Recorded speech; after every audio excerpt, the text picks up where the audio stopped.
কয়েকদিন আগেই মারা যায় হিরো আলমের বাবা। একথা অলরেডি সবাই জানেন। হিরো আলম একদম ফেসবুকে পোস্ট দিয়ে ঘোষণা দেন যে তিনি রিয়া মনিকে বয়কট করেছেন। যে মেয়ে তার বাবার অসুস্থতার সময় পাশে থাকেনি, সে মেয়ে যে হিরো আলম অসুস্থ হলেও থাকবে সেটার গ্যারান্টি নেই।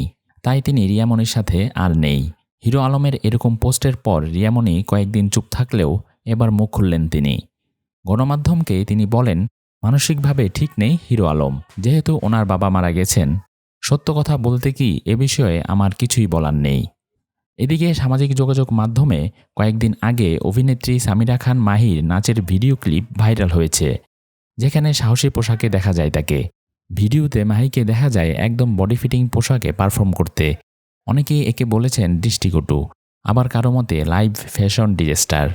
কেউ তো সরাসরি লিখেছেন ড্রেসটা এতটাই টাইট মনে হচ্ছে নিঃশ্বাস নিলেই ফেটে যাবে। আলোচনার মুখে মাহির ব্যাখ্যাও এসেছে। তিনি বলেন, অনেকে ভাবছে আমি কিছুই পরিনি, কিন্তু কস্টিউমের নিচে আমি আরও 2টা জামা পরেছিলাম। তার এই মন্তব্য ঘিরে নতুন করে হাস্যরসের জন্ম দিয়েছে নেট দুনিয়ায়। কেউ বলছেন 2টা জামা পরে এমন লুক হলে একটাও না পরলে কি হতো। এদিকে মাহি দায় চাপিয়েছেন ভিডিওটি যে ব্যক্তি প্রকাশ করেছে তার উপর। ইচ্ছাকৃতভাবে এবং উদ্দেশ্যপ্রণোদিতভাবে হেয় করতেই এই নাচের ভিডিও ছড়িয়ে দেওয়া হয়েছে বলেই দাবি এই অভিনেত্রীর। সামিরা খান মাহি বলেন, নাচের খণ্ডিত অংশ প্রকাশ করা হয়েছে। আমি ইভেন্টে অংশ নিয়ে 1 ঘন্টার মতো পারফর্ম করি।